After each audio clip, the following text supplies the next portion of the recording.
Bismillahirrahmanirrahim. Assalamualaikum warahmatullahi wabarakatuh.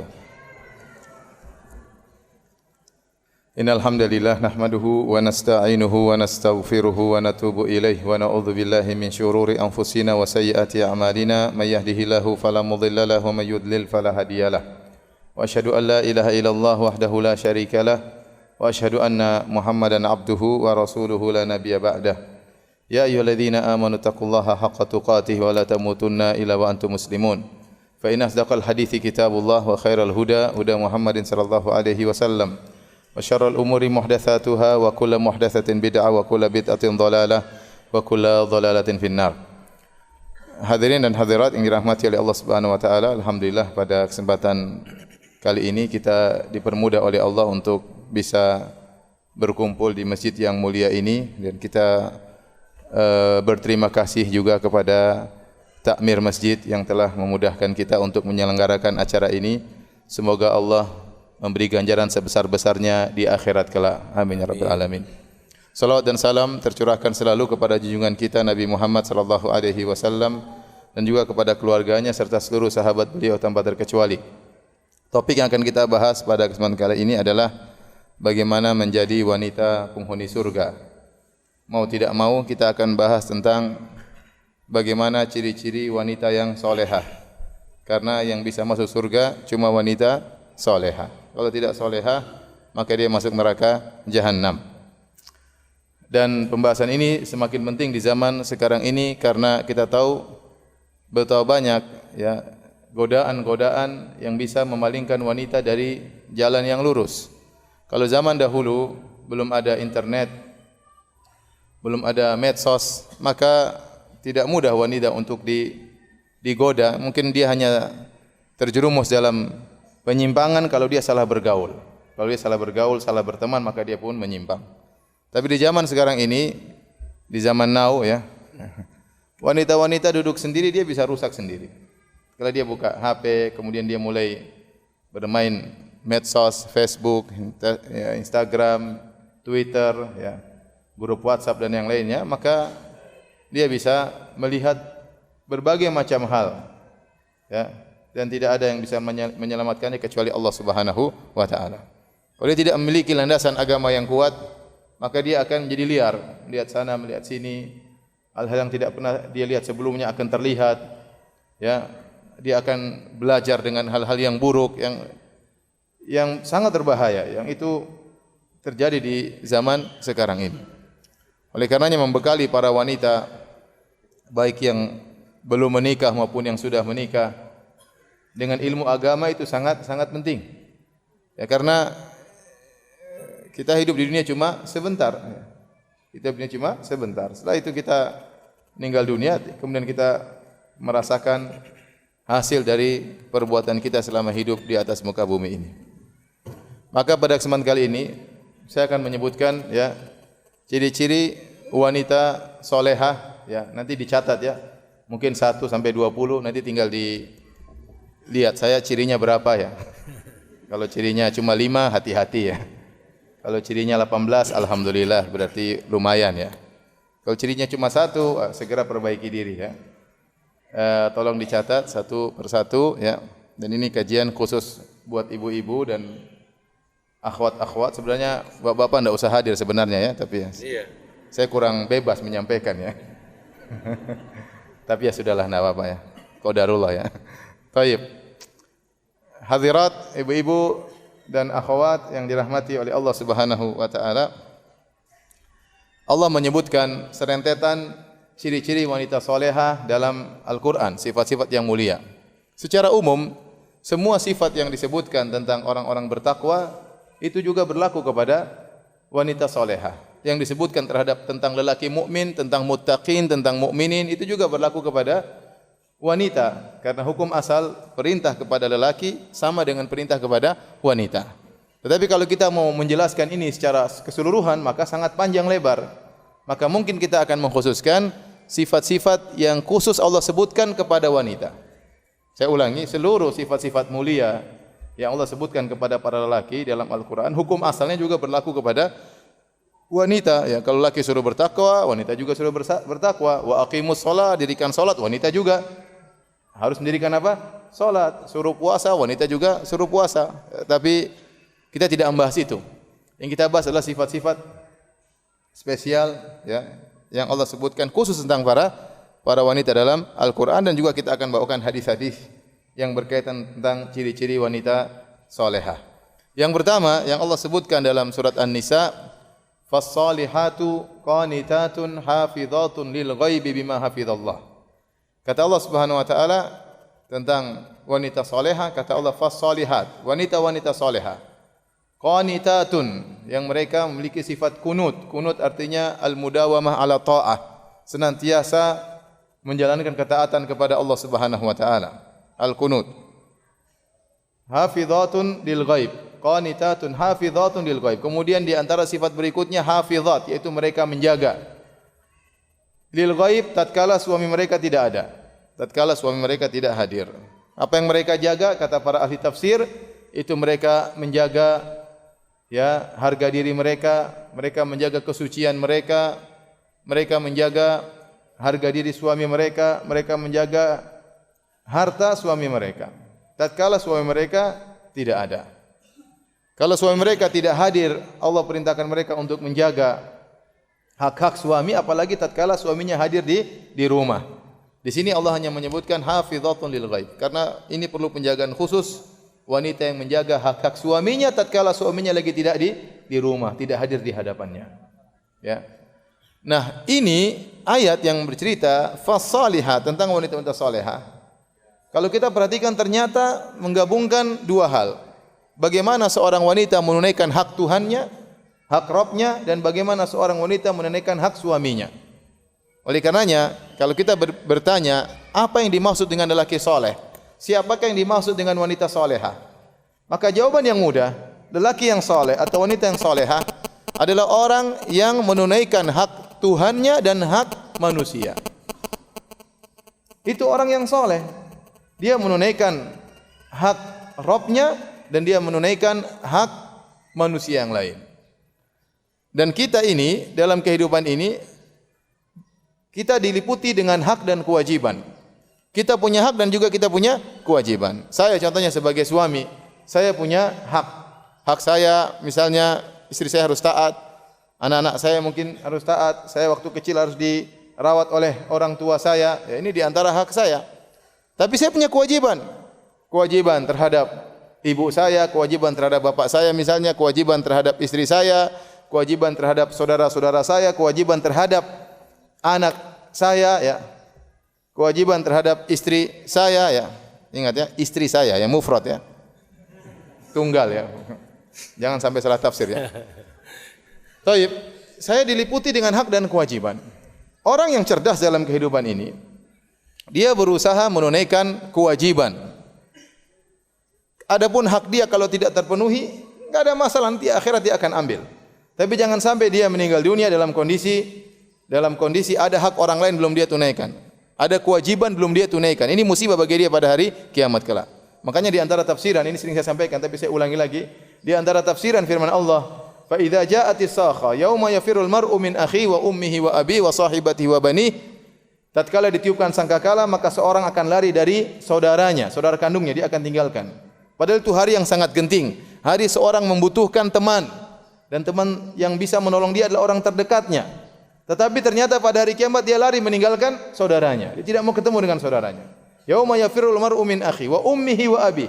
Dia akan lari meninggalkan ibunya, meninggalkan ayahnya.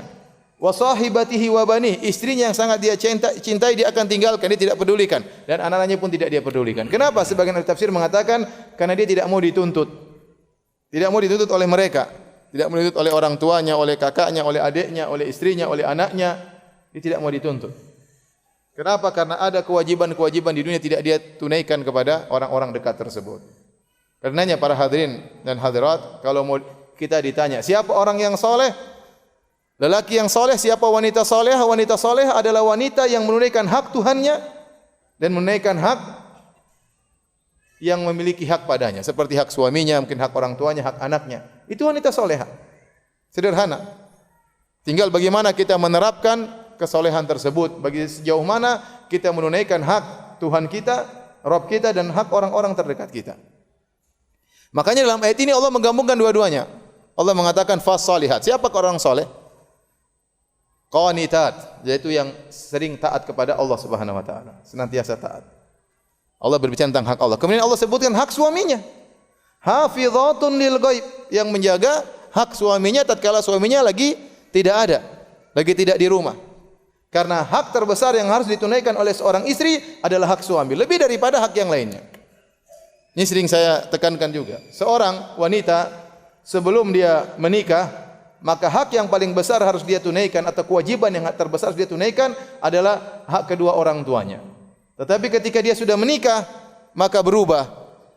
Hak yang paling harus dia tunaikan adalah hak suaminya. Hak suaminya lebih daripada hak kedua orang tuanya. Seandainya kalau ada perselisihan antara kedua orang tuanya dengan suaminya dalam masalah rumah tangga, maka keputusan suaminya harus didahulukan daripada keputusan kedua orang tuanya. Contoh sederhana, dia tinggal di Jogja. Terus orang tuanya bilang, "Nak, kamu harus pulang di Papua misalnya." Jauh sekali. Terus suaminya bilang, "Enggak, kamu harus tinggal sama saya di Jogja." Maka tatkala itu yang dia dahulukan adalah keputusan apa? Suaminya. Kenapa? Allah yang suruh demikian. Nabi yang suruh demikian. Alaihi salatu wassalam.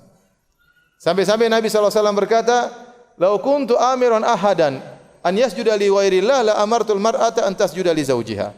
Kalau saya boleh menyuruh seorang untuk sujud kepada manusia yang lain, saya akan perintahkan wanita untuk sujud kepada suaminya. Ini jelas bahwasanya hak paling besar bagi yang harus ditunaikan oleh seorang istri adalah hak suaminya. Nah, ayat ini menggabungkan keduanya.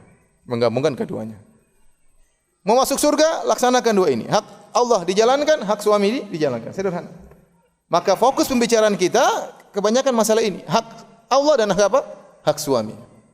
Hak Allah, kalau ingin masuk surga maka taat kepada Allah Subhanahu wa taala. Sebagaimana hadis yang masyhur, kata Nabi sallallahu alaihi wasallam, "Idza shallatil mar'atu khamsaha wa shamat syahraha wa hassanat farjaha wa ata'at ba'laha qila laha udkhilil jannati min abwabil jannati syi'ti." Jika seorang wanita salat 5 waktu, hak Rabbnya. Puasa di bulan Ramadan, hak Rabbnya. Hasanat farjaha, ini hak Rabb dan hak suami. Wa ata'at ba'laha, dan taat kepada suaminya. Maka dikatakan kepadanya, masuklah engkau ke surga dari pintu mana saja yang kau sukai. Dia penuhi dua hak ini. Maka hendaknya seorang wanita di benaknya selalu, hak Allah sudah saya tunaikan dan hak suami saya sudah saya tunaikan belum? Ini yang paling utama dalam benaknya. Bagaimana saya bisa semampu-mampunya menunaikan hak Allah dan hak suami. Makanya qanitat mudawama ala ta'ah, sibuk ketaatan kepada Allah Subhanahu wa taala. Seorang wanita salehah jelas dia rajin baca Al-Qur'an, kemudian pagi petang zikir pagi petang ya. Kalau dengarkan kajian, wanita salehah. Waktunya berpuasa dia puasa sunnah, hak Rabbnya dia tunaikan. Waktunya bersedekah dia bersedekah. Kalau malam hari dia sempatkan salat witir, sebelum tidur dia baca zikir sebelum tidur, wanita solehah. Enggak usah kita banyak teori, praktekkan aja yang seperti itu harian. Wanita solehah bangun subuh, bangun. Sebelum subuh bangun, kemudian salat witir. Kemudian salat sebelum subuh 2 rakaat. Kemudian salat subuh, kemudian zikir ya. Bukan bangun subuh langsung buka HP. Belum baca doa bangun tidur, sudah langsung lihat isi WhatsApp. Ya. Habis sholat, assalamualaikum, langsung buka WhatsApp. Karena waktu sholat sudah bunyi, ting tang, waduh. Langsung dibuka. Waktu duha, sholat duha. Sisihkan waktu untuk baca Quran, setengah jam, 1 jam setiap hari. Zikir pagi petang, sudah selesai. Tinggal dia pikirkan hak suaminya. Hak Allah tidak minta banyak. Allah bahkan minta kurang daripada itu. Nabi hanya mengatakan idza shalatil mar'atu khamsaha. Kalau dia salat 5 waktu, enggak usah dia salat sunnah juga enggak ada masalah. Salat 5 waktu, udah. Enggak usah salat sunnah, enggak usah qabliyah ba'diyah, enggak usah duha, enggak ada masalah. Yang penting salat 5 waktu dijaga. Lebih daripada itu lebih baik. Kemudian shamat syahraha, salat puasa bulan Ramadan. Tidak puasa sunnah jangan jadi masalah. Yang penting jaga kemaluan, kemudian yang berikutnya taat kepada apa? Suami. Taat kepada suami. Hadirin dan hadirat yang dirahmati oleh Allah Subhanahu wa taala, ini juga hadis menunjukkan bahwasanya inti dari kesolehan seorang wanita jika menunaikan hak Allah dan hak suaminya. Baik.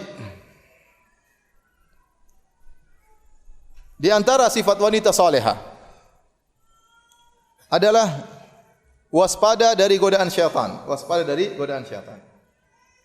La tattabi'u khutuwati syaitan. Janganlah kalian mengikuti langkah-langkah syaitan. Dan di antara tujuan utama syaitan, dan ini sangat berkaitan dengan hak Allah dan juga hak suami. Di antara tujuan syaitan yang paling utama adalah bagaimana seorang wanita bisa cerai dari suaminya. Ini tujuan utama syaitan. Lihat dalam Sahih Muslim, Rasulullah SAW bersabda, Inna iblis wada'a arsyahu alal ma' thumma yab'athu sarayahu. Sungguhnya iblis meletakkan singgasananya di atas air, di atas lautan, entah di mana ya. Thumma yab'athu sarayahu. Kemudian dia melepaskan pasukannya untuk menggoda. Fa'adhamuhum manzilatan a'dhamuhum fitnah. Yang paling pasukannya yang paling kedudukannya dekat dengan iblis adalah yang paling besar fitnahnya. Setelah mereka menggoda, kemudian setan-setan tersebut melapor ya. Wahai iblis, qad fa'altu kadza wa kadza. Saya telah melakukan demikian. Kata iblis, ma fa'alta syai'an. Kau belum bikin apa-apa. Satu lagi lapor, wahai iblis, saya begini-begini. Kata iblis, belum ya. Jadi iblis ini provokator memang. Anak buahnya sudah berusaha, kata dia, belum apa-apa ya. Biar mereka terpacu untuk apa? Menggoda ya.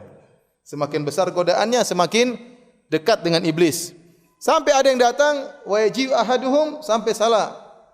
Satu syaitan datang berkata, ya, ma farraqtu hatta ya, farraqtu bainahu wa baina zaujatihi. Aku tidak meninggalkannya, ma farraqtuhu, aku tidak meninggalkan dia, aku selalu menggoda lelaki ini sampai aku memisahkan antara dia dengan apa?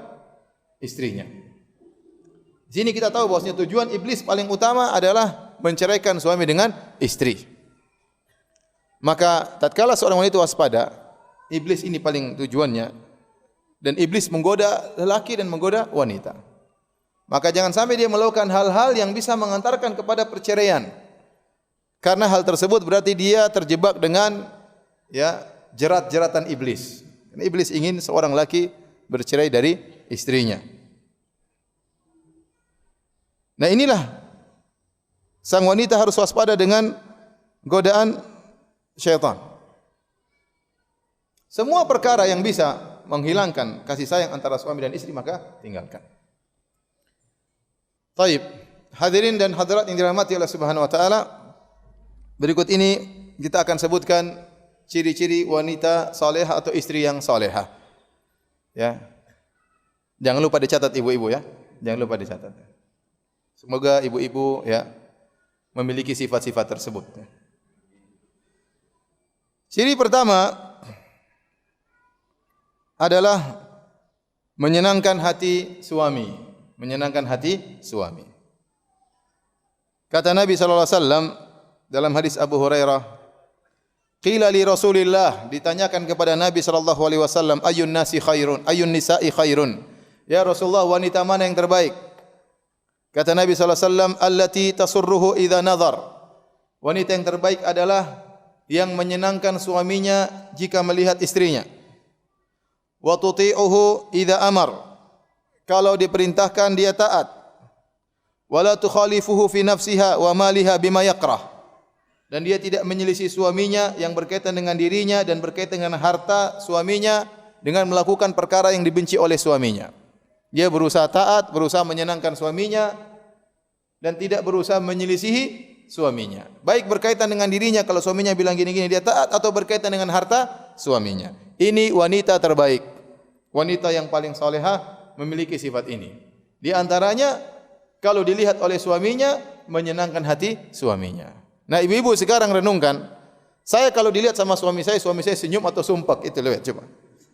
Kalau suami saya senang berarti ini saya punya ciri satu. Tapi kalau setiap suami saya lihat wajahnya merengut, bermuka masam, sedih kalau melihat saya, emosi, ini berarti ada yang enggak beres dengan saya. Harus ada yang saya perbaiki. Ya, ada yang harus saya perbaiki. Ini ibu-ibu ya.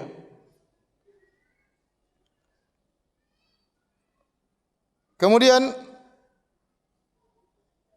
agar kita seorang wanita disenangi oleh suaminya, kalau dilihat menyenangkan, tentunya dia harus persiapan dirinya. Dari akhlaknya dia persiapkan, dari penampilannya dia persiapkan. Kalau penampilannya buruk, bagaimana mau enak dipandang? Bagaimana suaminya enak memandangnya? Oleh karenanya di antara sunnah adalah seorang wanita menyiapkan dirinya untuk menyambut suaminya. Dalam satu hadis Nabi SAW bersabda, "Idza qadima ahadukum lailan, fala ya'tiyanna ahlahu turuqan." Ini zaman dahulu. Kalau ada seorang suami pulang dari safarnya di malam hari, maka jangan dia ketuk pintu istrinya di malam hari. Jangan. Karena istrinya mungkin lagi tidur. Kenapa? Karena istrinya belum persiapan. Kata Nabi SAW, "Hatta tastahiddal maghibatu wa tamtashita asy-sya'itha." Agar seorang wanita yang belum mencukur bulu kemaluannya bisa mencukur bulu kemaluannya. Ya. Dan agar seorang wanita yang rambutnya semerawut bisa menyisir rambutnya. Dan kalau itu suaminya datang malam-malam, dia tidak persiapan. Maka Nabi melarang seorang suami, zaman dahulu kala belum ada sarana komunikasi, kalau pulang dari safar jangan ketuk pintu di malam hari. Terus kalau pulang gimana? Tidur di masjid. Zaman dulu begitu. Tidur tempat orang. Jangan ketuk pintu istrinya, karena istrinya bisa jadi bangun jam 2 malam, belum persiapan, akhirnya dia menyambut suaminya dengan kondisi yang tidak menyenangkan. Ini dalil bahwasanya seorang wanita dianjurkan untuk menyiapkan dirinya. Dan juga dalil bahwasanya seorang suami berusaha agar istrinya bisa menyiapkan dirinya. Sampai Nabi melarang dia untuk datang malam-malam, kenapa? Supaya istrinya punya kesempatan untuk mempersiapkan apa? Dirinya. Maka ini khitab, pembicaraan tertuju kepada suami dan istri. Sampai Nabi bicara pada perkara yang sangat detail agar sang wanita yang belum mencukur bulu kemaluannya bisa mencukur bulu kemaluannya. Agar tidak menyambut suaminya dalam kondisi tidak menyenangkan. Ya. Oleh karenanya ini dalil seorang wanita hendaknya menyiapkan dirinya. Sekarang alhamdulillah sudah ada sarana komunikasi. Kita pulang malam juga enggak apa-apa, tapi kasih tahu istri, "Sayang, Abi pulang jam 2 malam ya. Tolong persiapan." Ya persiapanlah. Apa yang mesti disiapkan? Pakai tanya lagi. Gimana? Wanita cerdas, jangan bahlul ya. Kalau bilang persiapan, ini jelas persiapan. Tidak apa-apa kalau zaman sekarang pulang di malam hari. Yang penting kasih tahu apa? Istri, biar dia persiapan. Sebagian orang ada yang tanya kepada seorang syekh, "Syekh, saya mau pulang dia sekolah di Madinah, pingin pulang ke kampungnya lebih cepat. Saya ingin bikin kejutan sama istri saya." Nggak boleh, jangan bikin kejutan, kasih tahu kamu pulang. Surprise, bikin kejutan, nggak boleh. Kasih tahu istri kamu mau pulang. Ya. Sehingga dia persiapan untuk menyambutmu. Nah, bagaimana seorang suami bisa tersenyum melihat istrinya kalau dia pulang dari kantornya, kemudian istrinya dalam kondisi tidak rapi, rambut semerawut, baju bau, bulu ketiak belum dicabut, bulu kemaluan masih berantakan, repot.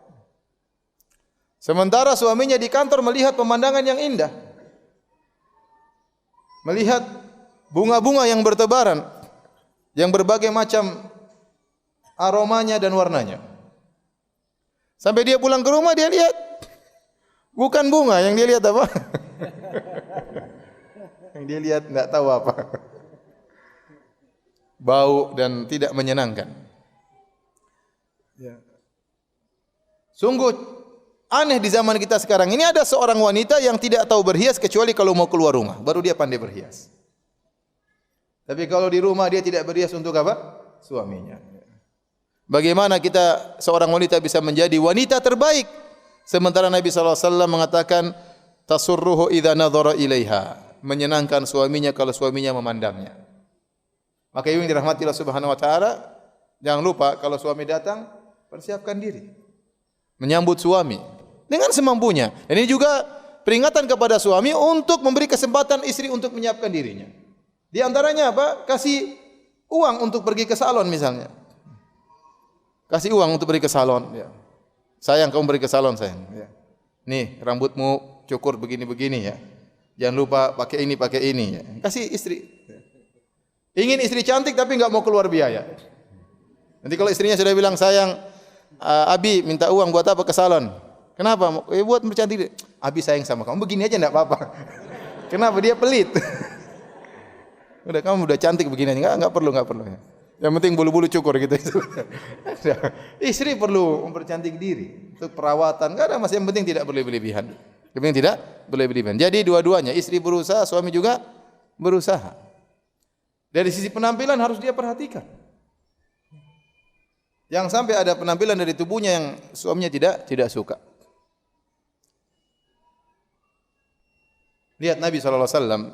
Ya. Kalau pulang pertama kali masuk ke rumah, apa yang dilakukan? Bada habis siwak, dia siwak dulu. Nabi kapan mau siwak? Mau salat, mau ketemu Allah Subhanahu wa taala siwak. Mau ketemu istri juga apa?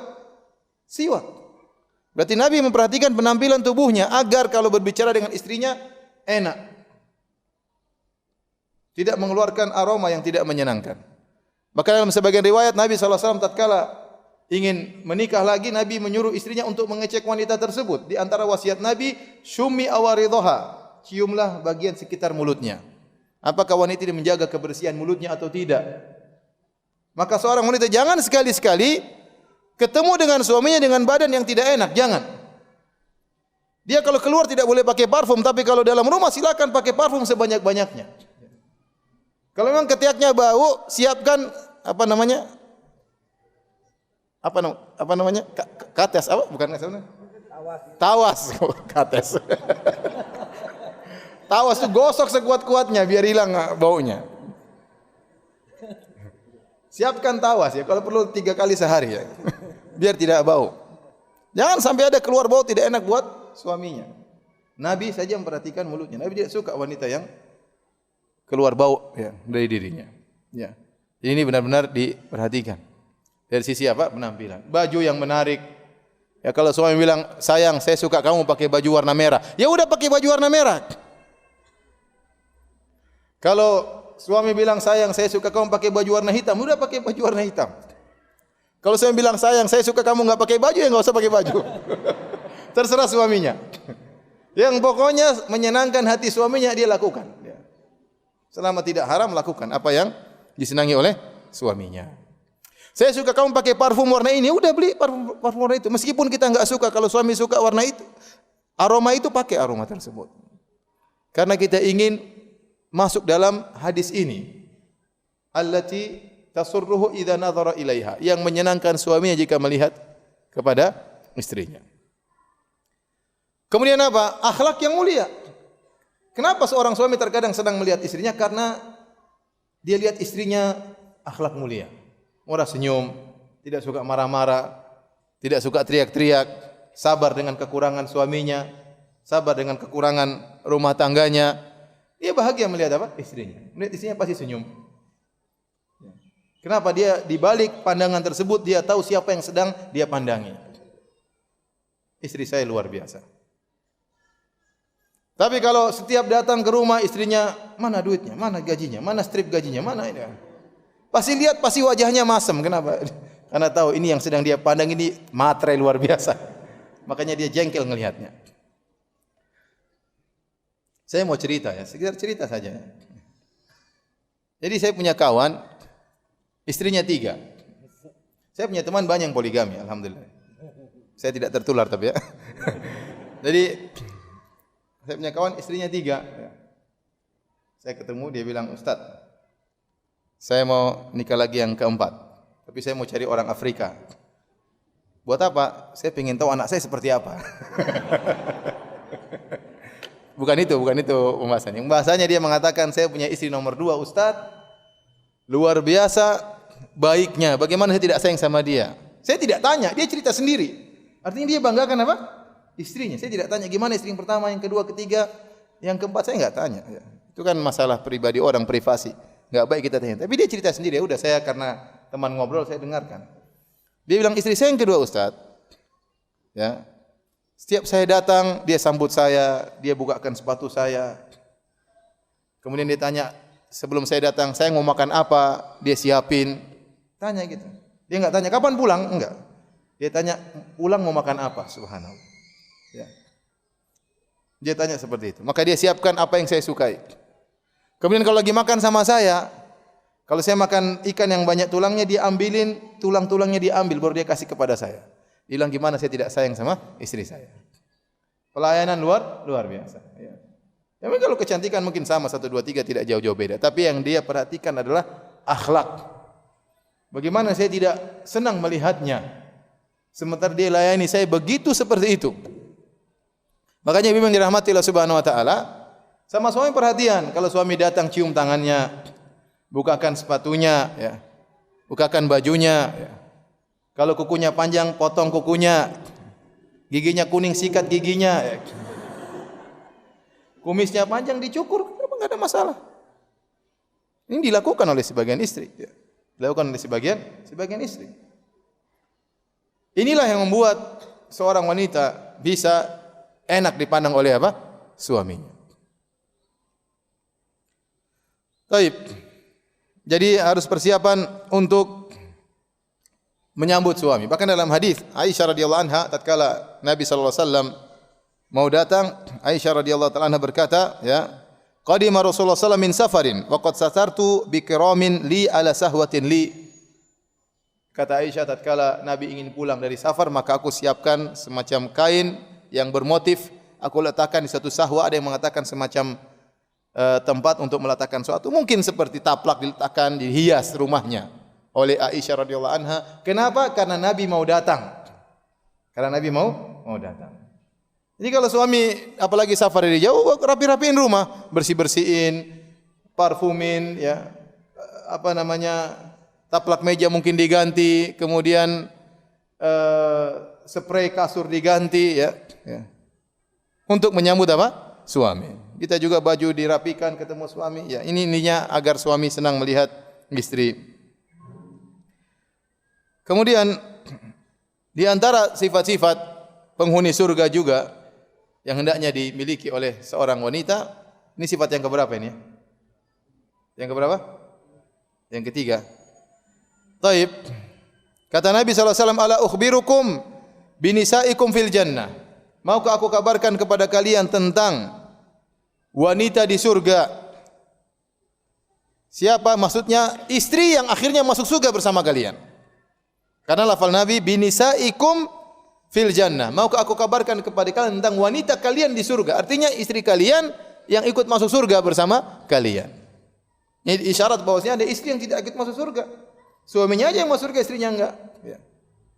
Dan ada istri yang masuk surga bersama suaminya.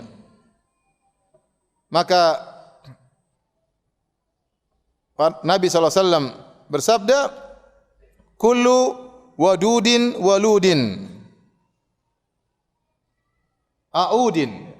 Dalam riwayat kata Nabi SAW, itu wanita atau istri yang sangat mencintai, kemudian mudah melahirkan, subur, kemudian sangat mudah kembali kepada suaminya. Yang pertama yaitu sifat walud, yaitu dia subur. Artinya apa kata para ulama? Kalau memang dia ditakdirkan oleh Allah seorang wanita yang subur, kalau suaminya ingin anak dari dia tidak menghalangi. Dia bisa bicara dengan suaminya, saya senang punya anak banyak, tapi mungkin kita kasih jarak misalnya 2 tahun sekali karena repot untuk ngurus anak kita. Tidak apa-apa diskusi. Tapi jangan dia bilang saya enggak mau anak kita kecuali cuma 3. Tidak mau saya. 3 ya sudah. Sampai ada yang saya bilang, "Mas, anaknya berapa?" "Cuma 2, Ustaz." "Kenapa?" Istri saya bilang, "Kalau kamu punya anak, kamu yang hamil." Saya capek hamil terus. Ini enggak boleh seperti ini, enggak boleh. Tapi kalau suaminya ingin punya anak banyak, maka dia bersedia. Karena itu walud. Tetapi tidak apa-apa didiskusi, suamiku kita jarangkan 3 tahun sekali misalnya, 2 tahun sekali, tapi jangan yang mengatakan saya cuma mau 2 saja. Saya mau anak laki perempuan saja. Setelah itu enggak mau. Itu enggak boleh. Itu bukan sifat istri penghuni surga, bukan. Jadi yang pertama walud. Tapi kalau memang qadarullah dia tidak dimudahkan punya anak, entah mandul misalnya, atau ternyata sudah berusaha anak cuma 2 atau 3, ya itu di luar kemampuan. Enggak ada masalah. Tapi pembicaraan kita tentang seorang wanita yang diberi kesuburan oleh Allah, kemudian suaminya ingin punya anak banyak, dia tidak mau.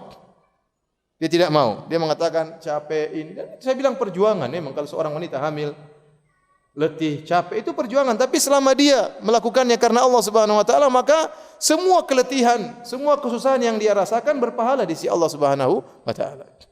Ya, tidak mudah mengandung seorang anak 9 bulan, muntah-muntah dan berat dan macam-macamnya. Ya, tapi semuanya bernilai pahala di sisi Allah kalau dia niatkan karena Allah Subhanahu Wa Taala. Ini pertama walud. Yang kedua wadud. Itu sangat sayang kepada suaminya. Ya, sangat sayang kepada suaminya. Sangat sayang tadi. Dia perhatian sama suaminya. Perhatian sama suaminya. Kalau manggil nama suaminya dengan kehormatan, ya, tidak merendahkan suaminya, dia sayang sama suaminya. Ya. Kalau suaminya sakit maka dia rawat. Kalau suaminya kedinginan maka dia selimuti. Ya. Kalau suaminya kepanasan maka dia nyalain AC. Seperti itu. Benar-benar sayang kepada suaminya. Suaminya pergi, dia siapkan apa? Dia siapkan semuanya, bajunya, kopernya, semuanya. Suami enggak usah ngurus. Sampai ada orang kalau ke bandara dia bawa koper, diperiksa apa isinya, saya enggak tahu. Istri saya yang siapin semuanya.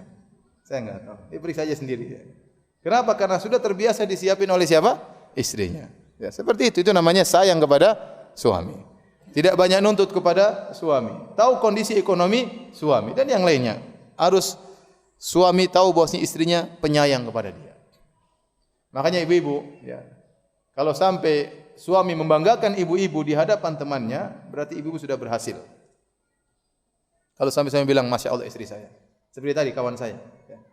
Masya Allah istri saya. Sayang banget sama saya. Ini berarti insya Allah ini istri soleha. Insya Allah penghuni apa?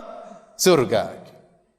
Tapi kalau seorang lelaki mengeluhkan istrinya kemana-mana, istri saya Masya Allah, amit-amit, Masya Allah, Masya Allah. Luar biasa istri saya. Wah. Nuntutnya banyak, ininya banyak. Nah, ini repot kalau sudah seperti ini. Berarti suami tidak merasa disayang oleh apa? Istrinya. Berarti istrinya tidak memiliki ciri penghuni surga. Bukan penyayang kepada suaminya. Namanya orang sayang seperti apa? Kita sayang sama anak kita kan perhatian. Perhatian bajunya, perhatian gizinya, perhatian apanya, penampilannya. Kalau jorok kita bersihkan, kalau kotor kita bersihkan. Namanya sayang sama anak, sama istri sayang sama suami. Ya sayang. Ya. Gimana sayang? Seperti itulah. Kemudian al-aud, ciri berikutnya. Wanita saleh al-aud yaitu suka kembali kepada suaminya kalau ada masalah. Kata Nabi SAW, "Idza ghadibat", kalau sang wanita marah, au usi'a ilaiha, atau dia dizalimi oleh suaminya. Jadi suaminya yang salah. Jadi kondisi apapun, apakah istrinya salah atau suaminya yang salah, tapi dia ingin menyelesaikan permasalahan dengan cepat, tidak ingin memperpanjang permasalahan. Au ghadiba zaujuha, atau suaminya yang marah. Qalat hadhihi yadi fi yadik. Maka dia pun datang kepada suaminya, dia letakkan tangannya di tangan suaminya. Dia berkata, la aktahilu bi ghamdin hatta tarda. Wahai suamiku, aku tidak bisa tidur dengan tenang sampai kau ridha kepadaku. Ini istri soleha, ciri wanita penghuni surga. Ingin kalau ada masalah, apakah yang salah dia atau yang salah suaminya, dia ingin segera selesaikan permasalahan. Dan dia mengalah. Kalau Nabi SAW berkata tentang dua orang yang bertengkar, kata Nabi SAW, la yahillu li muslimin an yahjura akhahu fawqa thalath. Tidak halal bagi seorang muslim memboikot saudaranya lebih dari 3 hari. Yaltaqiyani, keduanya bertemu, fa yu'ridu hadza wa yu'ridu hadza. Yang satu berpaling ke kanan, satu berpaling ke kiri. Nabi tidak suka kalau lebih sudah dari 3 hari. Kemudian kata Nabi SAW, wa khairuhuma alladhi yabda'u bis salam. Yang terbaik di antara keduanya yang pertama kali mengucapkan salam. Nabi tidak mengatakan yang salah yang harus memulai salam, tidak. Nabi tidak berbicara mana yang salah yang benar. Yang Nabi anjurkan siapa yang pertama kali mengalah karena Allah Subhanahu wa taala. Mengalahkan hawa nafsunya, mengalahkan godaan syaitan. maka dia pertama kali mengucapkan salam meskipun dia di posisi benar, meskipun kawannya di posisi salah, tapi dia yang pertama kali mengucapkan assalamualaikum. Kenapa? Dia ingin kebahagiaan. Dia kalahkan syaitan, dia kalahkan hawa nafsunya. Nah, saya katakan wanita pun demikian. Nabi yang mengatakan di antara ciri penghuni surga, wanita penghuni surga al-aud, yaitu suka kembali kepada suaminya. Kalau ada masalah, ada problem, apakah dia yang salah atau suaminya yang salah, maka dia lawan hawa nafsunya, lawan egonya, dia datang kepada suaminya, dia meletakkan tangannya di tangan suaminya, dia berkata, la adzuqu ghamdan hatta tarda. Wahai suamiku, aku tidak bisa tidur sampai kau ridha. Sekarang sebagian wanita zaman now, ya, dia ngambek sama suaminya, dia ngambek sama suaminya, tidak peduli, waktunya tidur. Besok ngambek dilanjutkan. Ajib, menakjubkan wanita zaman sekarang. Dia tidak peduli. Dia tidak mencari keridhaan suami, marah-marah biarin aja katanya. Apa urusan saya dengan suami saya? Ini ke penghuni surga, dia berkata, aku tidak bisa tidur sampai kau ridha wahai suamiku. Mau jadi wanita penghuni surga seperti ini. Sabar, lawan ego. Jangan berpanjang masalah. Sebagian wanita kalau udah masalah, sebagian istri, saya berhari-hari. Ya akhi, ya ukhti ngapain masalah berkepanjangan? Sehari, 2 hari, seminggu, 2 minggu, kemudian masalah dikeluarkan di teman-temannya, cerita sana sini, masalah diangkat ke keluarganya. Ya akhi, ya ukhti, tidak usahlah begitu. Kalau ingin menjadi wanita penghuni surga, harus latihan mengalah karena Allah. Mengalah karena Allah Subhanahu wa taala. Kemudian ciri berikutnya, dalam riwayat yang lain dalam Sunan Baihaqi, Rasulullah SAW bersabda, khairu nisaikum, sebaik-baik istri kalian, al-wadudul walud al-muwatiyah. Al-wadud, walud sudah kita bahas. Al-wadud sangat penyayang, al-walud subur. Kemudian al-muwatiyah, al-muwasiyah. Idza taqaina Allah. Jika dia bertakwa kepada Allah. Apa yang disebut dengan al-muwatiyah? Al-muwatiyah itu taat kepada suaminya. Suaminya bilang begini, dia taat. Suaminya arahkan, dia taat. Selama bukan kemaksiatan. Apakah ustaz kita tidak boleh membangkang? Tidak boleh. Diskusi boleh. Selama suami menyuruh kepada ketaatan, maka harus dijalankan. Diskusi boleh. Bilang, mas, kayaknya kurang cocok begini. Enggak. Kamu bikin aja. Ya sudah.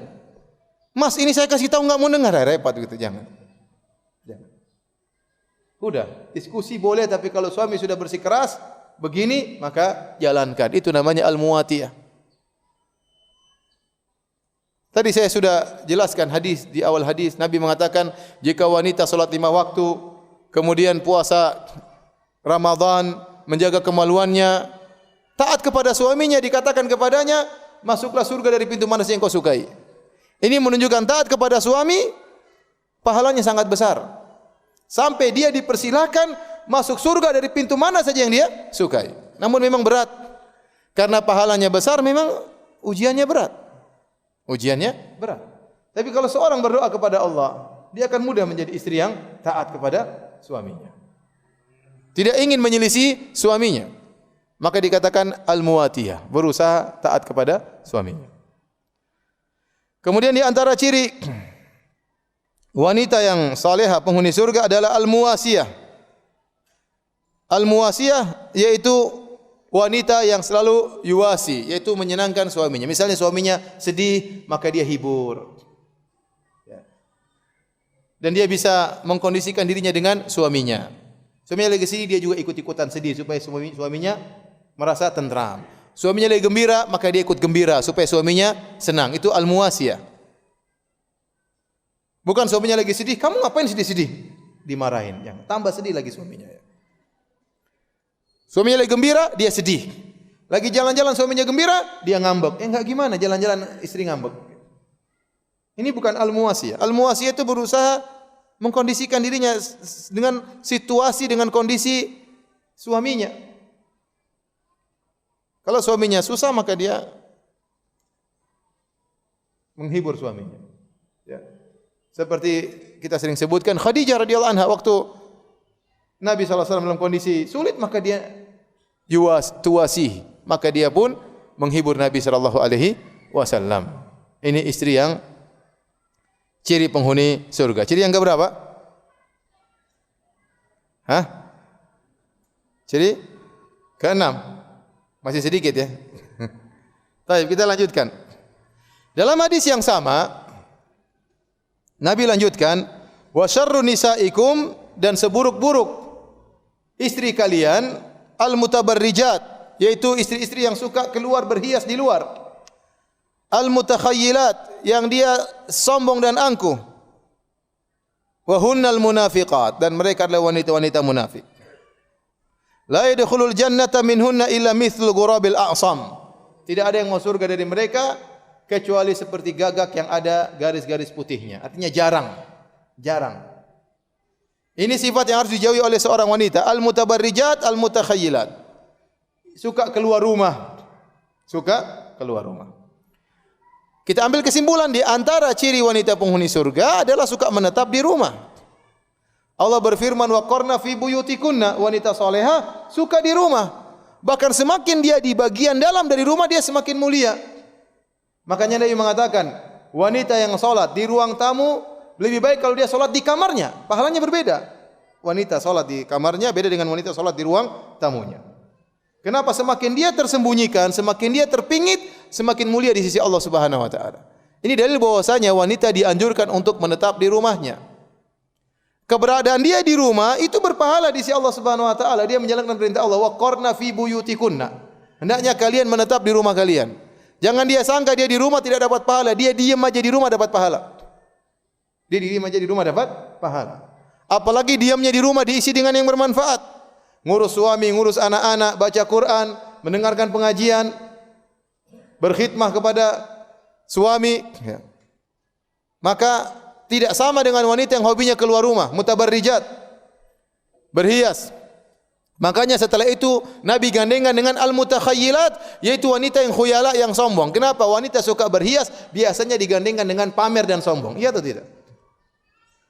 Ya, berhias apa? Untuk pamer sama teman-temannya. Berhias dengan tasnya, gaya dengan jilbabnya, dengan warna yang aneh-aneh, dengan model yang terbaru, dengan penampilan yang luar biasa, gaya dengan sendalnya, ya.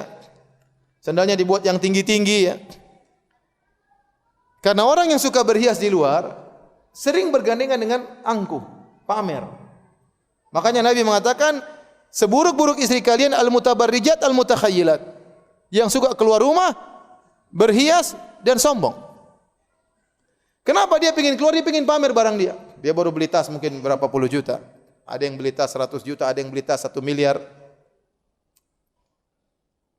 Mungkin kalau di Jogja enggak begitu, saya enggak tahu ya. Tapi kalau di Jakarta itu terjadi.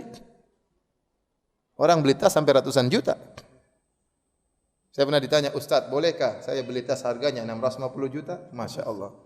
Saya sudah bersedekah Ustaz, saya sudah ini, sudah zakat, sudah saya keluarkan. Saya masih punya uang. Bolehkah saya bersedekah dengan saya beli tas harganya 650 juta? Masya Allah. Itu tas apa itu tas 650 juta? Mungkin bisa nyimpan mobil di situ ya. Mahal sekali. Ternyata waktu saya pergi ke sebagian daerah di Eropa, ada orang jual tas 1,5 miliar. Dan orang Indonesia pada ngantri beli, subhanallah. Ya, tas mahal itu buat apa? Buat untuk berhias, untuk pamer kepada kalau pertemuan. Akhirnya ada sebagian ibu-ibu juga pingin begitu, beli yang KW. Beli yang apa? KW. Janganlah. Ya. Wanita hendaknya betah di rumah. Betah di rumah. Kata Nabi SAW, innal mar'ata auratun, wanita itu aurat. Idza kharajat istashrafa syaitan. Kalau dia keluar, syaitan mengintai. Istishraf itu begini. Diintai itu apa? Untuk dijadikan bahan jeratan bagi para lelaki. Dihiasi, diindahkan. Maka jangan dia menjadikan dirinya menjadi sumber fitnah, jerat bagi syaitan untuk menjerat para lelaki. Mereka bisa masuk surga, kata Nabi bisa. Ya. Tapi sangat sedikit. Mungkin diampuni, mungkin amal solehnya yang lain. Kata Nabi, mithlul ghurabil a'sam. Hanya seperti gagak yang ada warna putihnya. Jarang, biasanya gagak itu hitam full. Ada sebagian gagak ada warna putihnya di kakinya atau warna putihnya di badannya. Jarang gagak seperti itu. Artinya kalau ada wanita yang hobinya seperti itu, keluar rumah, berhias di luar, angkuh, maka sulit bagi dia untuk masuk surga. kecuali hanya segelintir kecil yang bisa masuk surga. Maka saya ingatkan kepada para wanita, biasakan diri untuk diam di rumah, jangan suka keluar rumah. Karena suka keluar rumah bukan ciri penghuni wanita surga.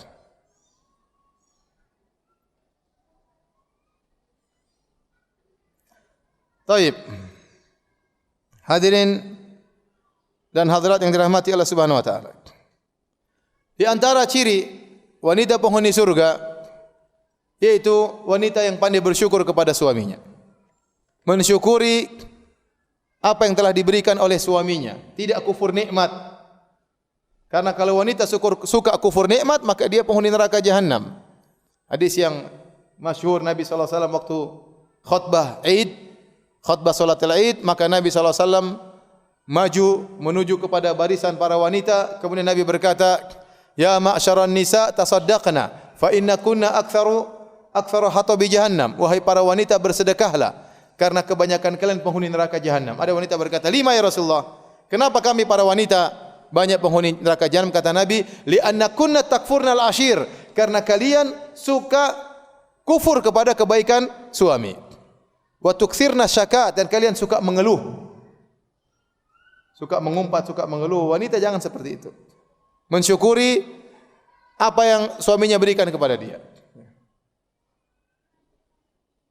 Subhanallah, sampai ada kawan saya sampai di WA sama anak seorang wanita. Wanita tersebut janda. Anaknya pingin ibunya itu punya suami. Maka dia WA kepada teman saya, dia bilang, "Pak, tolong nikahi ibu saya, Pak. Ibu saya hanya ingin ada yang temani dia makan." Saya begitu. Ibu saya hanya ingin ada dia teman ngobrol, tidak minta apa-apa. Nah, sekarang sebagian wanita terkadang banyak nuntut, dia tidak tahu kulit janda kayak apa ya. Tidak bersyukur. Lihatlah ke bawah bagaimana nasib-nasib para janda yang setengah mati. Yang tidak ada yang menemani mereka, tidak ada teman ngobrolnya. Kalau sedih-sedih sendirian, memikirkan anak yang begitu banyak. Maka ini dia bersyukur, saya punya suami. Punya suami yang perhatikan saya, yang siap diomelin. Bersyukur kepada Allah Subhanahu wa taala. Nah, banyak wanita tidak bersyukur. Jangan sampai menjadi wanita yang pandai bersyukur kalau sudah hilang nikmat tersebut. Dan ini penyebab utama masuk neraka. Karena waktu Nabi ditanya, "Kenapa kami banyak penghuni neraka?" Kata Nabi, "Li'annakunna takfurnal ashir." Karena kalian suka melupakan kebaikan apa? Suami. Lupa kebaikan suami. Suami sudah melakukan banyak kebaikan, tidak dihargai. Suami sudah kerja dari pagi sampai sore, bahkan sampai malam, tidak disambut dengan hangat. Diomelin kadang-kadang. Kenapa telat? Gimana saya mau telat, macet di jalan? Saya juga enggak mau telat. Diomelin. Sebagian saudara-saudara kita di Jakarta kerja, subuh sudah kerja. Pulang jam 8 malam, bayangkan. Begitu salat subuh sudah pakai baju seragam, pingin berangkat kerja. Kalau imamnya assalamualaikum, mungkin assalamualaikum kedua dia sudah di mobil. Saking buru-burunya. Sampai ada sebagian orang sudah pakai baju kerja, imamnya enggak datang-datang, dia salat sendiri. Kenapa? Dia tidak pingin terlambat kerja. Ini sudah capek setengah mati, pulang tidak disambut oleh istrinya. Mana rasa bersyukur? La yashkurullah man la yashkurin nas. Tidak berterima kasih kepada Allah orang yang tidak tahu berterima kasih kepada orang lain. Oleh karenanya, kalau ingin jadi wanita penghuni surga, pandai bersyukur. Suka puji suami, "Makasih Mas." Apa usahanya kita bilang sama suami kita, "Jazakallah khairan." Syukron Mas. Apa susahnya? Ya. Enggak susah kan?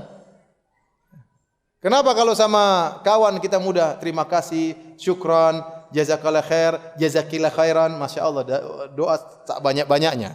Sama suami tidak pernah bilang apa? Syukran. Tidak pernah mengatakan terima kasih Mas. Semoga Allah membalas kebaikanmu Mas ya. Semoga Allah menggantikan keringatmu dengan pahala yang banyak. Tidak ada kata-kata begitu. Oleh karenanya, jika wanita ingin masuk surga, jadilah wanita yang pandai berterima kasih kepada suaminya. Kemudian sifat berikutnya, hormat pada suami. Hormat pada suami. Ini yang keberapa? Sifat yang keberapa ini?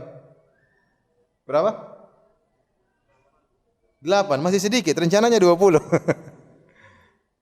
Hormat kepada suami. Tadi hadis yang sudah kita dengarkan, "Lau kuntu amiran ahadan an yasjuda li ghairillah la amartul mar'ata an tasjuda li zaujiha." Kalau saya boleh nyuruh seorang sujud kepada yang lain, saya akan suruh wanita sujud kepada suaminya. Ini dalil.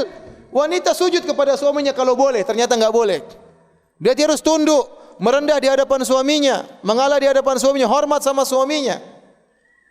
Bukan suaminya tidak dihargai, suaminya tidak dianggap, omongan suaminya tidak didengar.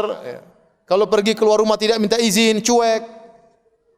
Mau pakai uang terserah dia, ya.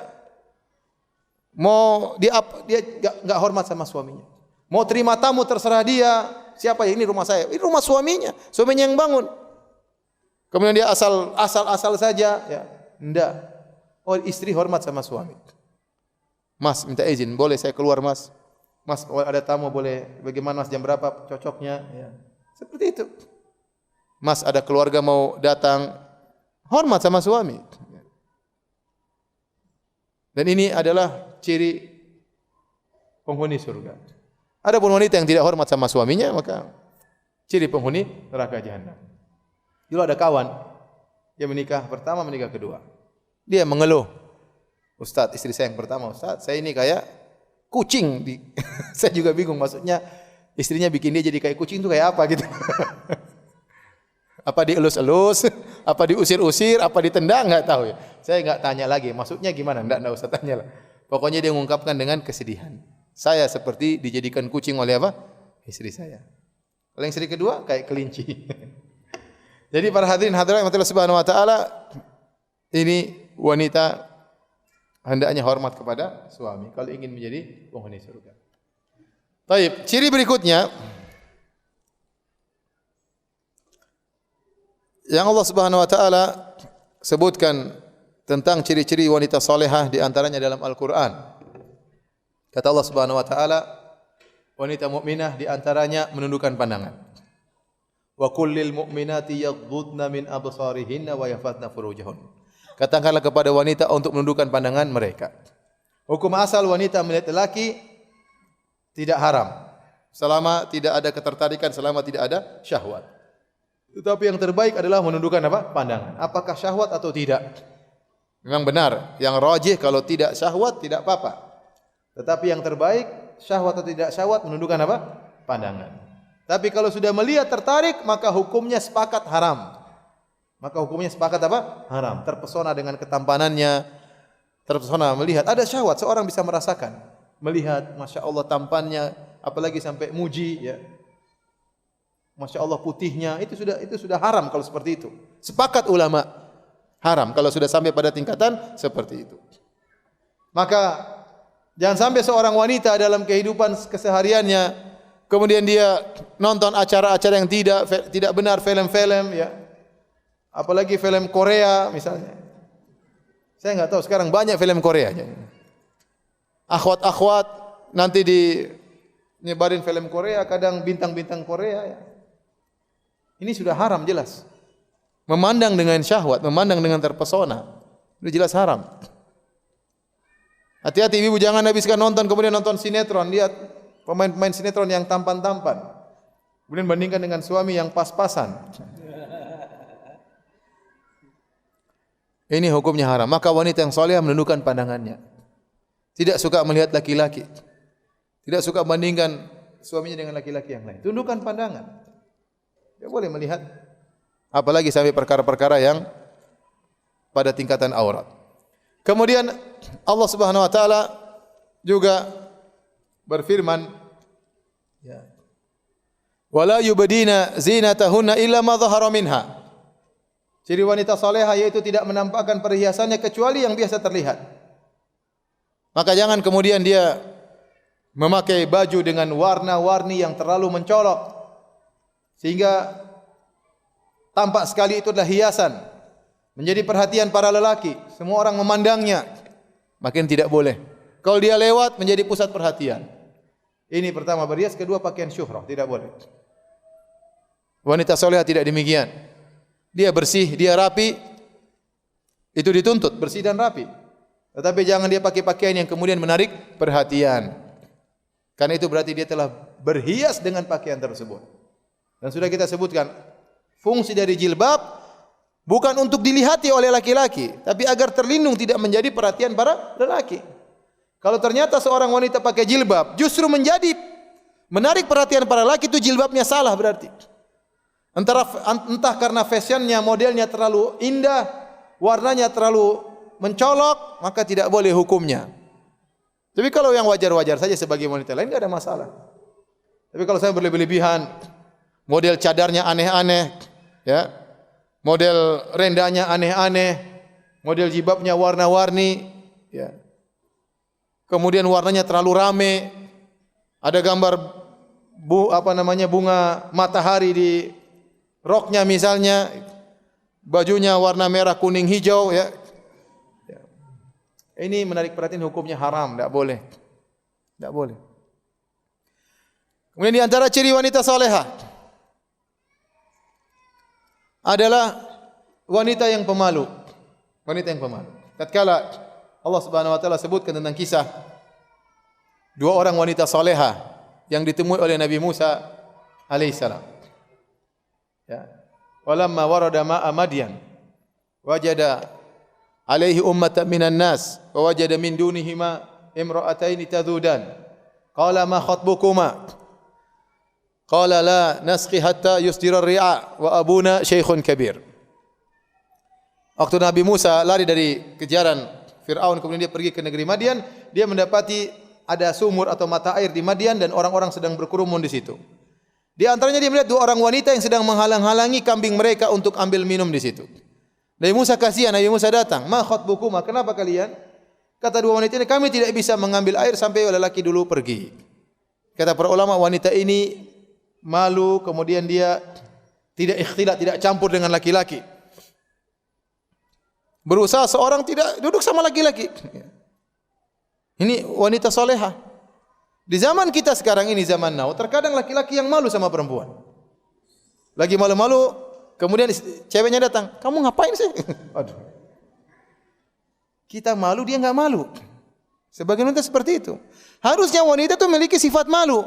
Jangan bercampur dengan laki-laki. Nabi berkata, "Alaikunna bihafatit tariq." Nabi menegur para wanita, kalian jalan di pinggir. Jangan jalan di tengah, cuek biar laki-laki yang pinggir. Jangan. Kalau jalan malu, ada laki-laki malu. Itu wanita solehah seperti itu.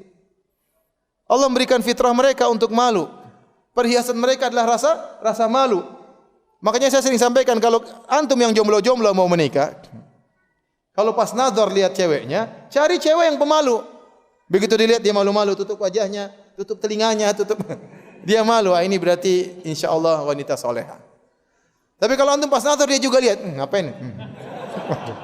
Ente yang malu-malu begini, udah ente sejak awal baru nazar aja sudah kalah, apalagi kawin. Udah ente mundur aja. Ente tidak pantas ketemu menikah dengan dia. Mental ente belum cukup. Nazar aja udah kalah. Jadi kalau wanita pemalu itu baik, tidak kemudian sana campur laki-laki, bicara dengan laki-laki seenaknya, bicara dengan suami orang, ketawa ketiwi suami semua orang. Ya, ini bukan ciri wanita solehah. Lihat dua wanita tersebut menghindar, menjauh dari para lelaki. Musa yang datang, "Ma khatbukun? Ma khatbukum? Ada apa dengan kalian?" Maka mereka pun cerita. Nabi Musa pun bantu. Kemudian setelah itu Nabi Musa bernaung di bawah sebuah pohon, ternyata wanita tersebut datang lagi salah satunya. Aja'atu ihdahuma tamshi ala istihya. Maka datanglah salah seorang dari wanita tersebut manggil Nabi Musa berjalan dengan malu-malu, kata Allah Subhanahu wa taala. Tamshi ala istihya. Berjalan dengan malu-malu, tersipu malu. Dia mengatakan, "Inna abi yad'uka liyajziyaka ajra ma saqaita lana." Wahai Musa, sungguhnya ayah kami mengundangmu untuk datang ke rumah memberi ganjaran atas kebaikanmu. Tapi di sini tamshi ala istihya, jalan dengan penuh rasa malu. Maka saya ingatkan kepada ibu-ibu, didik anak-anak kita untuk punya juga rasa malu.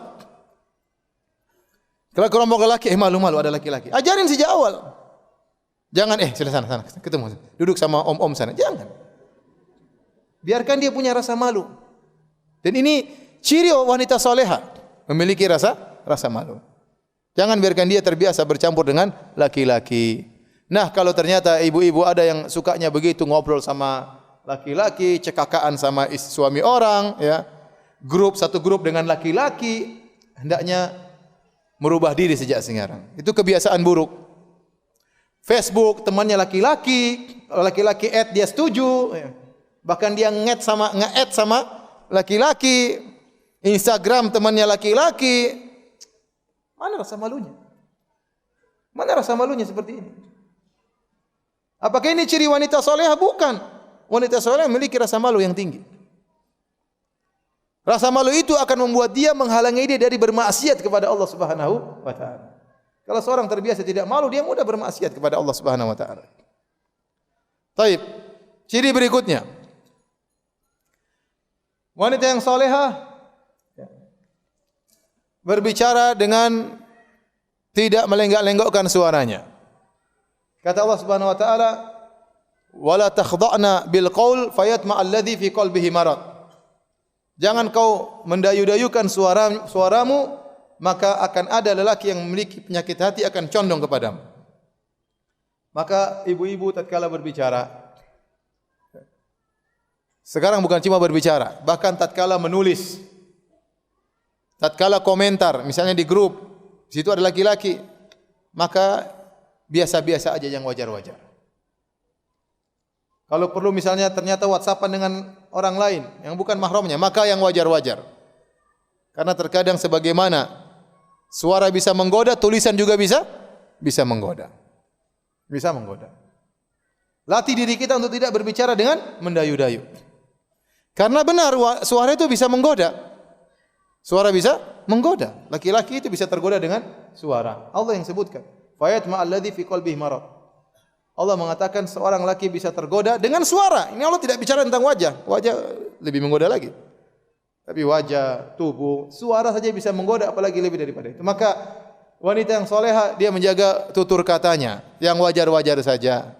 Tidak usah kemudian dia berbicara dengan melenggak-lenggok, mendayu-dayu. Maka ini bukan ciri wanita yang soleha.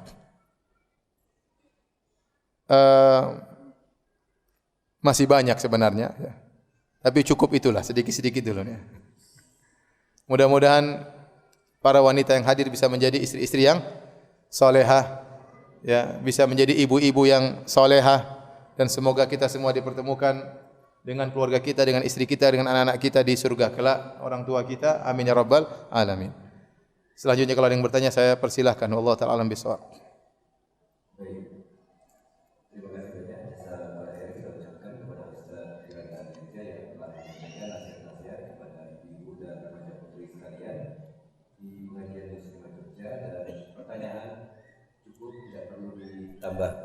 Tidak perlu ditambahkan lagi, ya.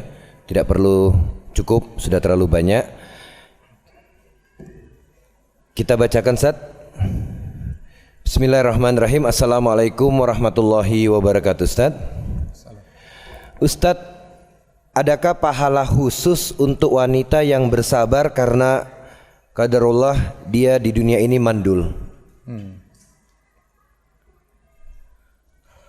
Wallahu a'lam bishawab. Saya tidak tahu ada pahala khusus, tetapi seorang bisa beribadah dengan apa yang Allah takdirkan dengan sabar, husnuzon kepada Allah Subhanahu wa taala, ya. Wanita yang mandul tentunya dia diuji, ya. Diuji. Siapa yang tidak ingin punya anak? Siapa yang tidak ingin punya momongan? Siapa yang tidak ingin punya keturunan? Betapa banyak orang yang diberi keturunan, mereka mendapatkan kebahagiaan yang besar. Tetapi seorang yang ditakdirkan ternyata tidak punya anak, maka dia ibadah yang bisa dilakukan adalah bersabar. Ibadah yang pertama. Ibadah yang kedua, dia husnudzon kepada Allah Subhanahu wa taala. Dia yakin bahwasanya apa yang Allah atur kepada dirinya lebih baik daripada pengaturan terhadap dirinya. Dia yakin bahwasanya rencana Allah tentang dirinya lebih afdal, lebih baik daripada rencana dirinya tentang dirinya. Karena yang lebih tahu tentang maslahat kita adalah Allah Subhanahu wa taala. Allah yang lebih tahu. Allah mentakdirkan seorang demikian, yakinlah di balik takdir tersebut pasti ada maslahat, pasti ada hikmah yang Allah kehendaki. Makanya Ibnu Qayyim rahimahullah taala pernah menyampaikan, kalau seorang belum bisa menerima ini, ingatlah kisah tentang Nabi Khadir dengan Nabi Musa alaihissalam. Fantalaqa hatta idza laqiya gulaman faqatala. Qala aqatalta nafsan zakiyatan bighairi nafsin laqad ji'ta syai'an nukra. Tatkala Musa dan Khadir melewati seorang anak yang masih kecil, tiba-tiba anak tersebut dibunuh oleh Nabi Khadir. Nabi Musa susah terima. Dia mengatakan, bagaimana kau bunuh seorang anak yang suci, tidak punya salah, kau bunuh dia. Secara fitrah terkadang susah terima, secara kenyataan susah terima. Tetapi Ibnu Qayyim mengatakan, lihat apa hikmahnya. Maka Nabi Khadir menjelaskan, wa ammal gulamu fakana abawahu mu'minaini fakhashina ayyurkahuma tughyana wa kufra. Ayyurhiqahuma tughyanan wa kufra. Adapun anak itu memiliki dua orang tua yang mukmin, dan aku khawatir anak ini menjerumuskan kedua orang tuanya dalam kekufuran atau dalam kezaliman. Betapa banyak orang karena begitu sayang kepada anaknya terjerumus dalam kezaliman. Betapa banyak orang karena sayang kepada anaknya maka dia pun bermaksiat. Sayang sama anaknya, harusnya anaknya banyak tuntutan, harusnya dia korupsi, akhirnya dia riba, akhirnya macam-macam. Betapa banyak orang begitu sayang sama anaknya menghalangi dia untuk bersedekah, menghalangi dia untuk beribadah. Maka sebagaimana kita bisa tahu cerita tentang anak ini yang dijelaskan oleh Khadir, maka kiaskanlah dengan musibah yang kita alami. Kita dikasih musibah oleh Allah tidak punya anak, maka jangan lupa husnuzan. Husnuzan itu ibadah tersendiri. Ibadah kepada Allah Subhanahu wa taala di samping sabar disertai dengan husnuzan kepada Allah Subhanahu wa taala. Wallahu ta'ala alam bisawab. Baik, terima kasih Ustaz atas jawaban yang telah diberikan. Kita lanjutkan, kita bacakan dari pesan singkat Ustaz dari SMS. Bismillahirrahmanirrahim. Assalamualaikum warahmatullahi wabarakatuh Ustaz. Ustaz, saya mau tanya, apa yang harus dilakukan istri jika suaminya tidak soleh? Seperti suami suka berkata kasar, menafkahi kurang karena kerja tidak pasti, sering menjual harta yang ada, sedangkan anak 8 orang. Wah, istri saya nanti nih 5 ya saya. Sering mengeluh masakan yang kurang enak, sering tidur aja kerjanya. Sudah. Bagaimana? Sudah. Bagaimana harus bersikap? Mohon nasihat dari Ustaz. Sabarlah. Sabar, nasihati, enggak ada nasihat. Kita sabar, kita nasihati dapat pahala. Dia dengar atau enggak dengar dapat apa? Pahala. Ingatkan, Mas, mungkin kita susah begini karena kurang takwa. Mungkin suami kurang takwa, mungkin anti kurang takwa. Ingatkan suami, motivasi dia, jangan lupa salat duha, jangan lupa salat malam. Motivasi ya. Mau apa lagi? Allah takdirkan ya. Udah punya anak 8 ya. Mau apa lagi ya? Sabar. Semoga Allah nanti memberikan ya dari anak-anak tersebut ya kebahagiaan di dunia atau di akhirat. Tapi intinya jangan pernah putus asa untuk terus menasihati apa? Suami ya. Suami kalau kita bicara baik-baik dari hati ke hati, insya Allah dia dengar. Bicara dari hati ke hati dengan menunjukkan penghormatan, dengan menunjukkan kasih sayang, dia akan mendengar. Tapi kalau kita omelin terus, ya dia mungkin tidak mendengar. Wallahu a'lam bishawab. Baik. Sekarang saya mau tanya, ini ada hadiah. Ibu nggak ada ini ya? Berarti buat bapak-bapak ya? Mic Ustaz. Ada mic, ada ibu ada mic. Tolong di mic dulu. Ibu bapak-bapak aja dulu, bapak-bapak. Bapak, coba jelaskan tentang sifat istri solehah, yaitu menundukkan pandangan. Siapa yang bisa jelaskan? Mau jelaskan? Coba ya, silakan jawab. Maksudnya apa?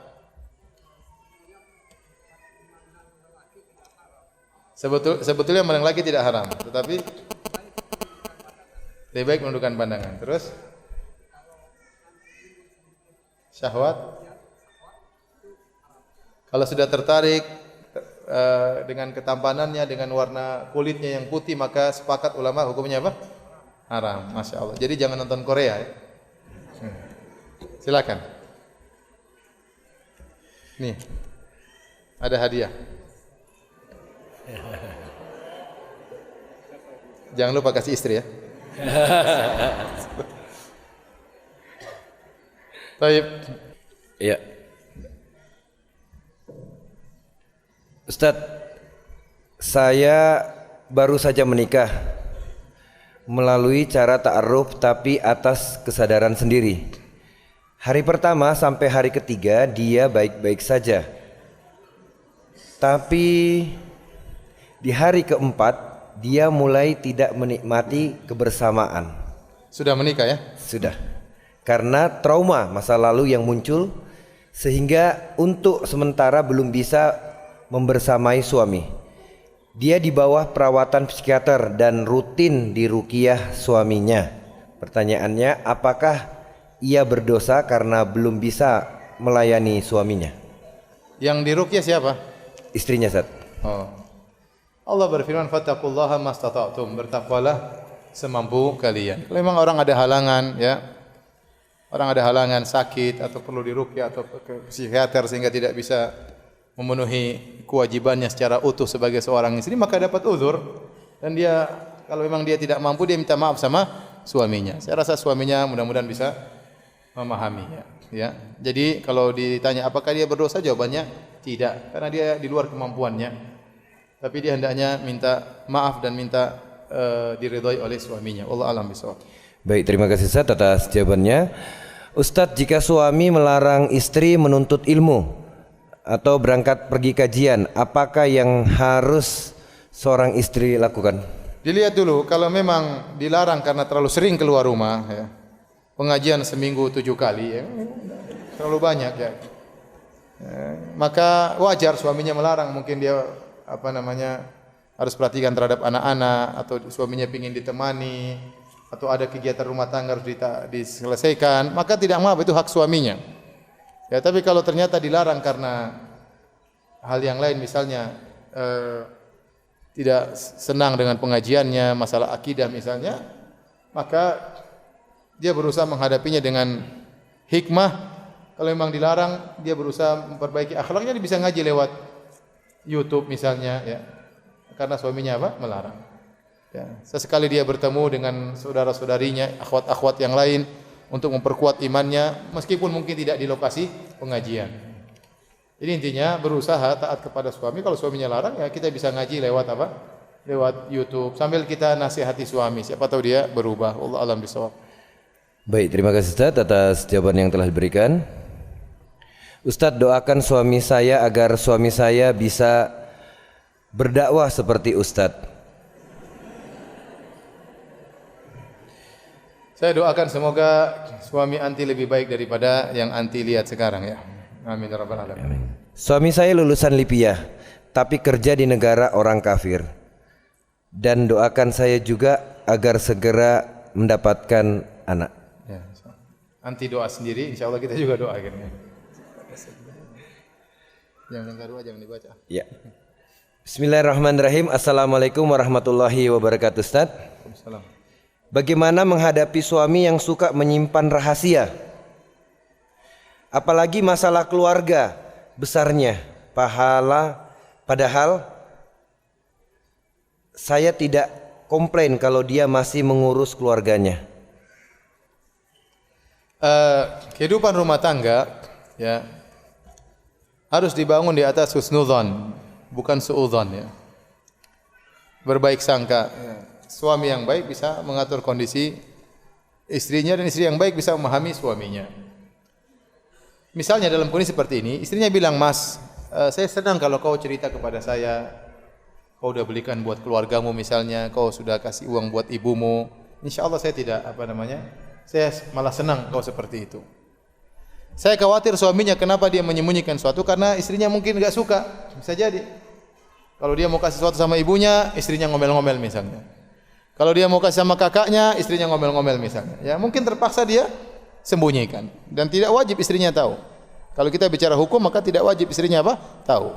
Tetapi tidak enak kehidupan rumah tangga seperti itu. Enaknya kita saling mengetahui, enggak ada masalah. Makanya sang istri harus merubah sikapnya. Misalnya dia yang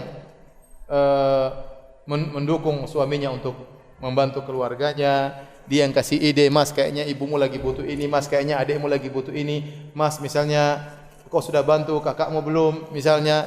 Nah, itu yang kalau seperti itu kan ngapain suaminya untuk apa? Menutup diri, merahasiakan. Maka dua-duanya harus saling saling perbaiki.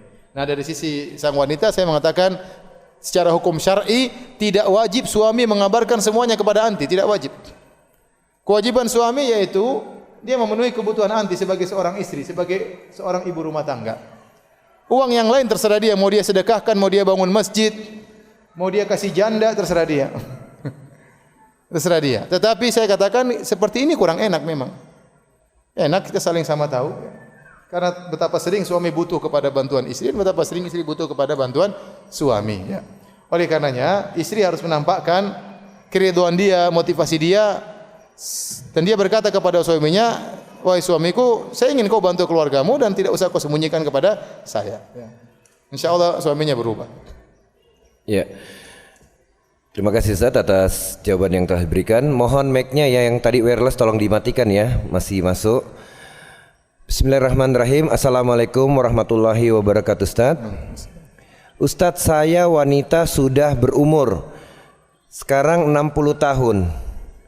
Apakah saya harus berbuat apa yang dikatakan Ustaz tadi, yakni berdandan, mempersiapkan diri? Mohon Ya, nasihat. kalau suaminya masih hidup iya. Kalau suaminya masih hidup dia berdandan nyambut apa? Suaminya.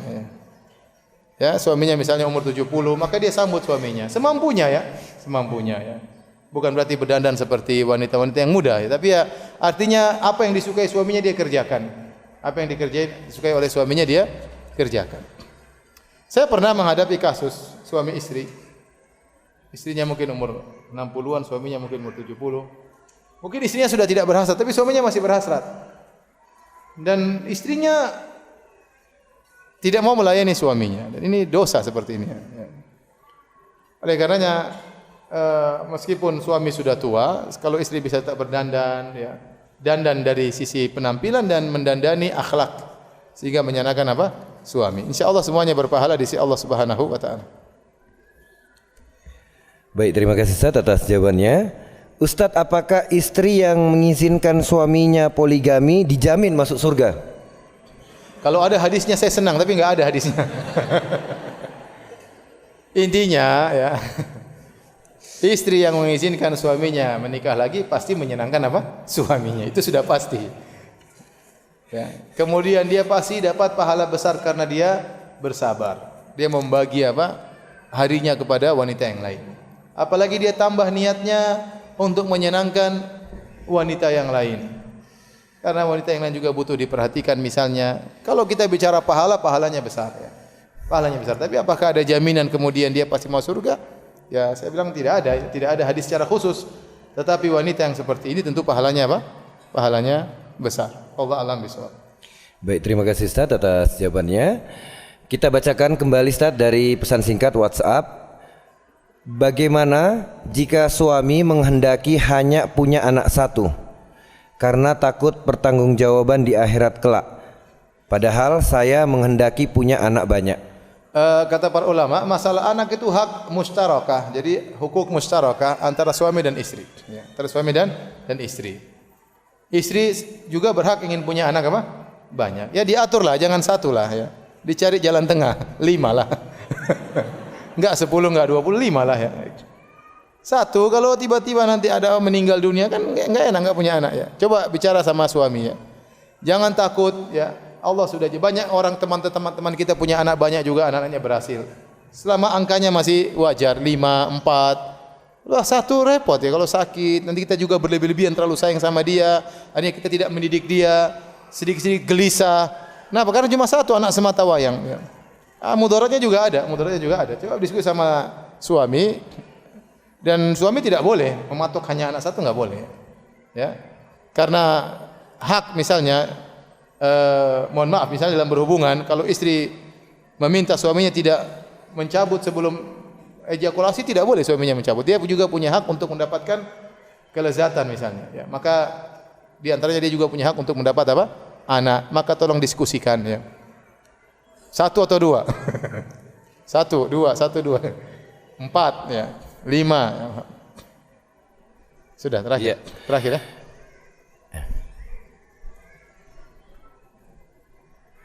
Ustadz, ada ujian berat bagi wanita karir adalah bila gaji istri lebih besar dari suami. Bagaimana memanage hati agar tetap ikhlas dan kelak bisa masuk surga? Siapa yang bertanya, lagi atau perempuan? Iya, akhwat Ustaz. Akhwat ya. Iya. Kalau istri gajinya lebih besar daripada suami, ini memang rawan untuk menjadikan istri semena-mena, merendahkan apa? Suami. Rawan memang, karena dia merasa bahkan berjasa kepada keluarga, bukan suaminya yang berjasa. Maka wanita yang solehah, dia tunduk kepada suaminya karena Allah Subhanahu wa taala. Maka dia lawan, dia hormat suaminya karena Allah Subhanahu wa taala. Jika dia lakukan karena Allah Subhanahu wa taala, dia bisa taat sama suaminya insyaallah. Dia bisa tunduk. Selama yang menggerakkan perbuatan dia karena Allah Subhanahu wa taala. Baik, mungkin ini saja yang bisa sampaikan. Kurang lebihnya saya mohon maaf. Wabillahi taufiq wal hidayah. Assalamualaikum warahmatullahi wabarakatuh. Waalaikumsalam warahmatullahi wabarakatuh. Jazakallahu khair.